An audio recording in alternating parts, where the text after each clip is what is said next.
Et B, en ce moment la romance ça y va hein.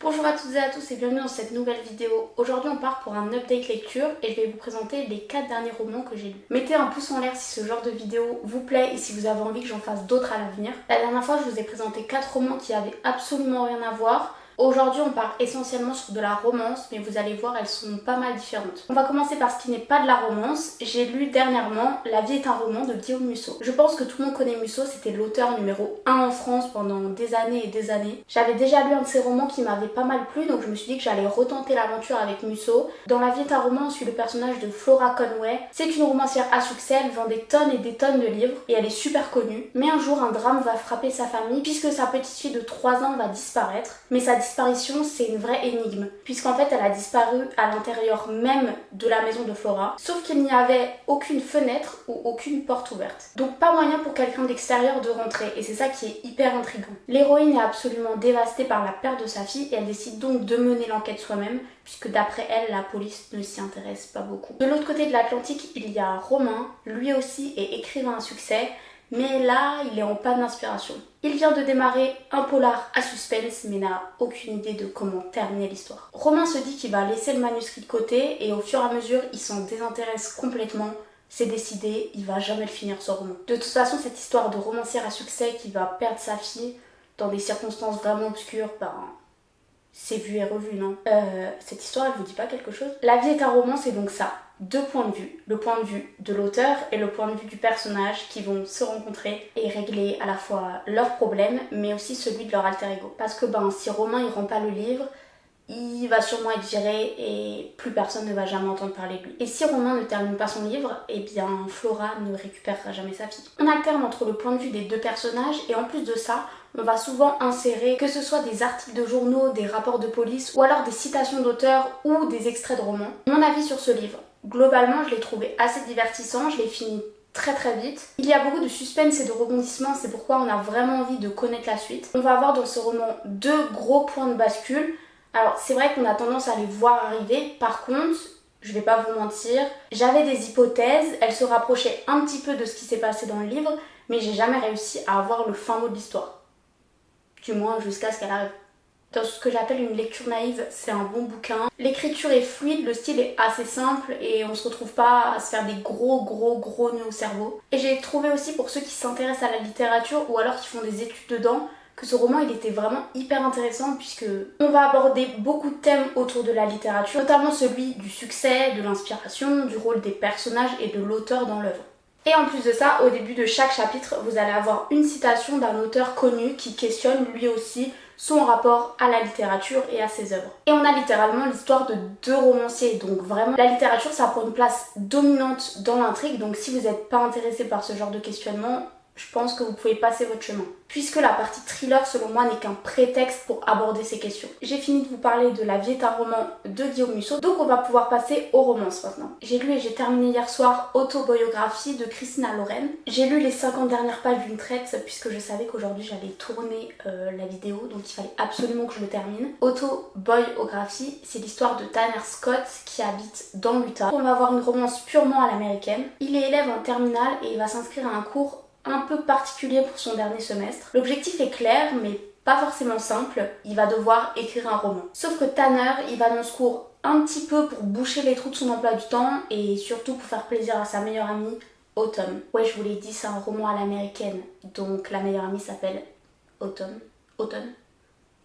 Enfin, vous avez compris quoi. Le cours est encadré par un prof, bon, il est sympa, mais c'est pas vraiment lui qui va nous intéresser. La personne qui nous intéresse, c'est Sébastien. Il est étudiant à l'université, mais 1 an plus tôt, lui aussi a participé au séminaire sur écrire un roman et il l'a gagné. Et il a fait encore mieux que le gagner puisque à la suite de ça, il y a une maison d'édition qui l'a repéré et qui va le publier. Donc lui, il est là comme un tuteur, il est là pour donner des conseils et aider tout le monde à améliorer leur roman. Et là, boum, Tanner développe un énorme crush pour Sébastien et ça a l'air un petit peu réciproque. Le problème, c'est que Sébastien est très très religieux, il est dans une famille de mormons et d'ailleurs la ville dans laquelle habitent Tanner et Sébastien est une ville 100% mormone. Et Tanner, c'est un des seuls qui est pas dans la religion. Donc déjà, vous pouvez comprendre que sortir avec quelqu'un qui n'est pas de sa religion, ça peut poser des problèmes et ça pose encore plus de problèmes quand les deux personnes sont du même sexe. Les questions qui vont rester tout au long du roman, c'est déjà est-ce que Sébastien va accepter son homosexualité et ensuite la question de s'il va faire son coming out à sa famille et aussi à son église. Vous pouvez facilement comprendre que cette relation cachée va peser sur Sébastien mais aussi sur Tanner puisque toute la famille de Tanner est au courant qu'il aime aussi les hommes mais que dans la ville c'est pas très accepté donc ses parents lui demandent de cacher son attirance et quand la relation avec Sébastien commence de cacher sa relation. Globalement j'ai trouvé ce roman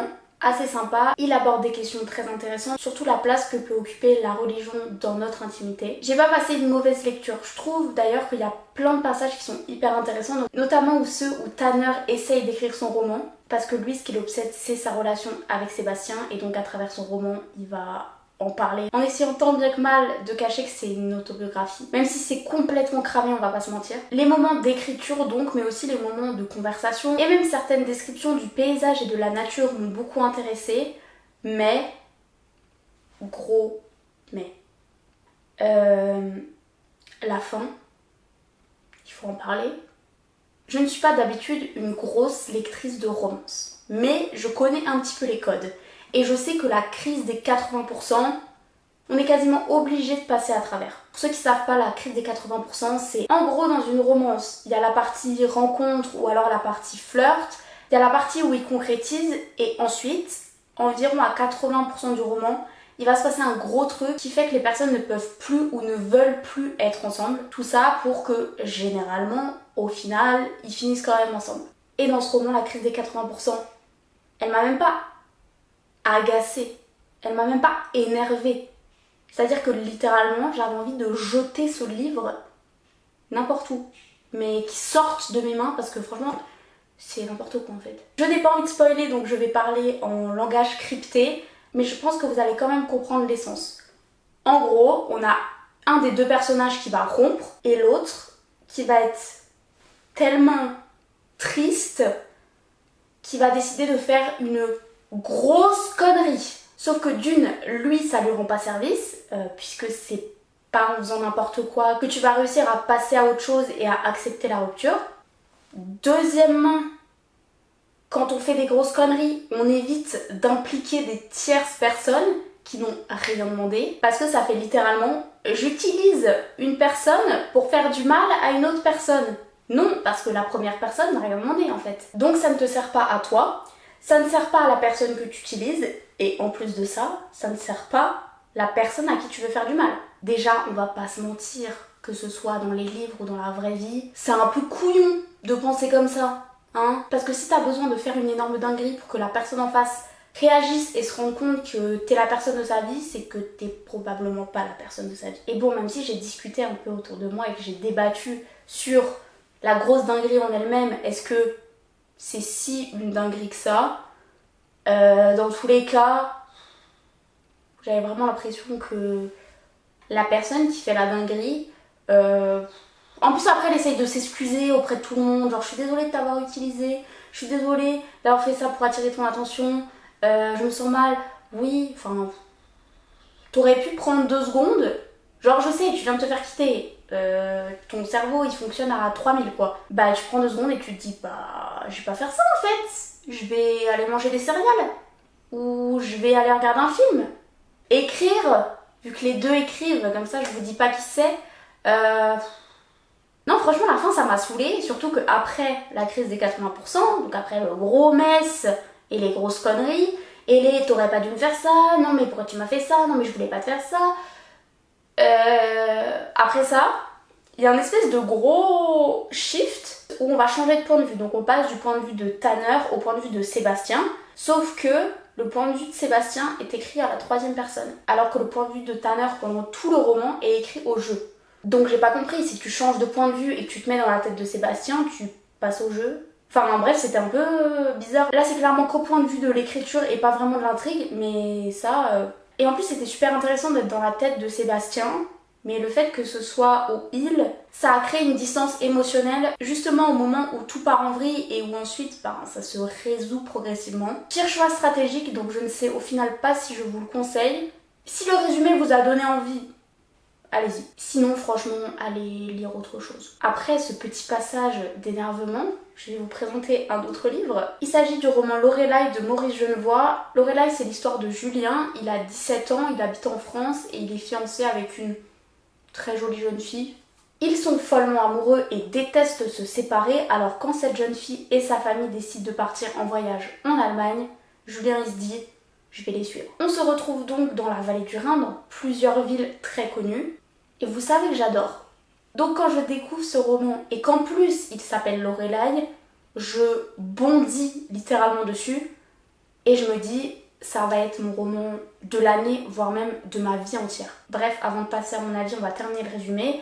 Il visite donc plusieurs villes d'Allemagne, se pose à un endroit tout près du Rhin et font la rencontre de plusieurs familles allemandes aux environs. Ils s'installent, ils découvrent la ville, le folklore, comme je vous l'ai dit, les habitants et tout se passe très bien. Mais c'est une romance et ça aurait été tellement facile que Julien reste avec sa fiancée pendant tout le roman et que ce voyage leur serve à se rendre compte qu'ils sont vraiment faits l'un pour l'autre, qu'ils s'aiment, etc. Sauf que ça se passe pas du tout comme ça.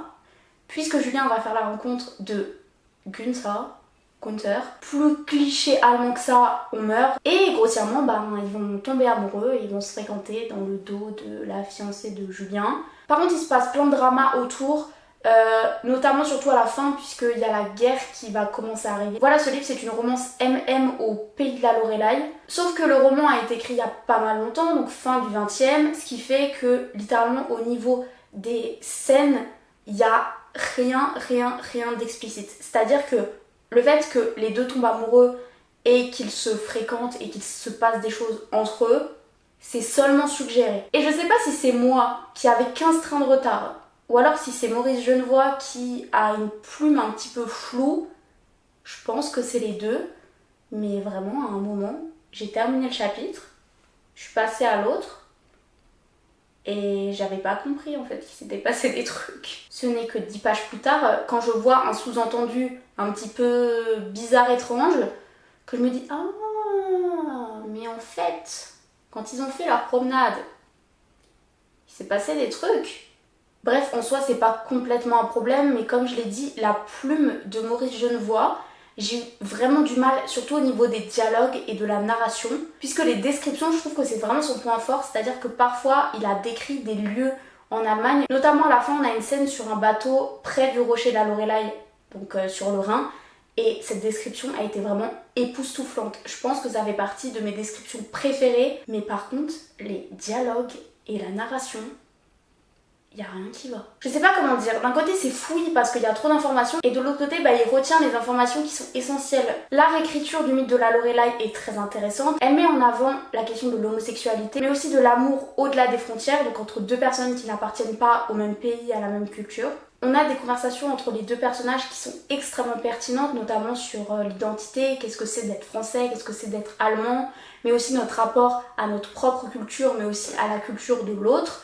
Et plein de réflexions sur la littérature. Parce que oui, la Lorelai, c'est un mythe du romantisme allemand. Donc on va faire des références à ce mythe-là, donc aux poètes qui l'ont écrit, mais aussi à beaucoup d'autres poètes romantiques. Et c'est là le plus gros bémol, ou alors le plus gros point fort du roman, c'est qu'en fait Lorelai, si vous n'êtes pas familier à ce mythe-là, mais aussi à l'histoire de l'Allemagne, l'histoire de la littérature, du romantisme allemand, et même si vous ne parlez pas allemand, ce livre, vous allez juste rien comprendre. Moi, je parle allemand.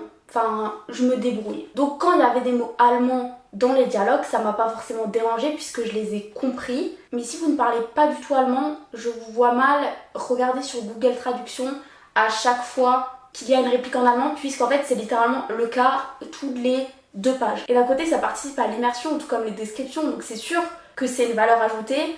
mais ça fait du livre un truc un peu inaccessible. Et même si je suis familière de cet univers-là, c'est-à-dire que je comprends déjà la langue, je connais l'endroit, les légendes, surtout celle de la Lorelai sur laquelle je fais mon mémoire de recherche, il y a quand même certaines références que je n'avais pas et donc du coup j'ai dû faire des recherches en parallèle. Pour conclure, globalement je l'ai quand même bien apprécié. Il y a des passages, comme je vous l'ai dit, qui sont absolument bouleversants et hyper bien écrits, même si on dirait parfois une fanfiction qui a été écrite sur Wattpad. Et ça c'est hyper drôle parce que le roman date littéralement de la fin du XXe siècle, mais c'est quand même une romance MM un peu cliché, donc comme quoi Wattpad n'a rien inventé. On termine par une romance dont j'ai fait la bêta lecture ces dernières semaines et il s'agit de L'été de ton retour de Caroline Pfeiffer. J'en ai fait la bêta lecture, mais pourquoi est-ce que je vous en parle? Parce que vous aussi vous pouvez la lire puisqu'elle est disponible sur Wattpad. Je vous mettrai donc le lien de l'histoire en barre d'infos, ainsi que le compte Instagram de l'autrice où elle fait du contenu à la fois d'autrice puisqu'elle parle de ses livres, de l'écriture, etc., mais aussi du contenu de lectrice, puisqu'elle fait des revues sur plein de romans. Je suis devenue un peu par hasard sa bêta lectrice sur ce projet.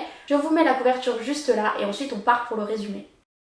On va suivre l'histoire de Prune et de Mirabelle Rougier qui habitent dans le Vaucluse, dans le sud de la France. Quand elles étaient petites, elles avaient un ami d'enfance qui s'appelle Cyprien, mais du jour au lendemain, il a disparu et il a plus jamais donné de nouvelles. Sauf que pour Prune, ce n'était pas un simple ami. Elle avait un petit peu, voire carrément le béguin pour lui. Alors quand dans l'été, juste avant de rentrer à la fac, elle revoit Cyprien débarquer dans son village, elle hallucine déjà. Est-ce que c'est vraiment lui et surtout qu'est-ce qu'il fait là? Ils vont se retrouver tous les deux, mais aussi avec Mirabelle, la sœur jumelle, et plein d'autres ados du village. Et sincèrement, est-ce que ça va pas être le meilleur été de toute leur vie? L'été de ton retour, c'est une romance qui se passe, comme je vous l'ai dit, dans le sud de la France et on le sent vraiment. L'ambiance est hyper bien travaillée, notamment grâce à la description des décors, puisque l'autrice est elle-même du sud, donc elle le connaît très très bien et elle sait comment nous faire rêver avec. On a les cigales, le soleil et la mer, clairement un package pour nous dépayser. On a aussi cette romance toute mignonne un peu à la seconde chance. Et à côté de cette légèreté, on parle aussi de thématiques qui sont beaucoup plus lourdes mais qui sont très très bien traitées par l'autrice. On évoque notamment les violences conjugales et intrafamiliales, mais l'autrice ne fait pas du sensationnalisme et reste extrêmement respectueuse, si bien que ces thématiques sont abordées de manière très intelligente et pertinente. Enfin bref, si vous cherchez une romance à lire pour ces prochaines semaines, n'hésitez pas à aller lire L'été de ton retour. Et j'en profite puisque je suppose qu'elle va regarder ma vidéo pour remercier Caroline pour sa confiance et j'espère que j'ai fait du bon boulot sur cette bêta lecture. Parenthèse close, j'ai terminé de vous présenter mes 4 dernières lectures. Si vous avez aimé cette vidéo et que vous êtes intéressé par le sujet autour de la littérature, n'hésitez pas à vous abonner à ma chaîne. Je vous dis à bientôt et je vous souhaite d'ici là de très belles lectures. Salut!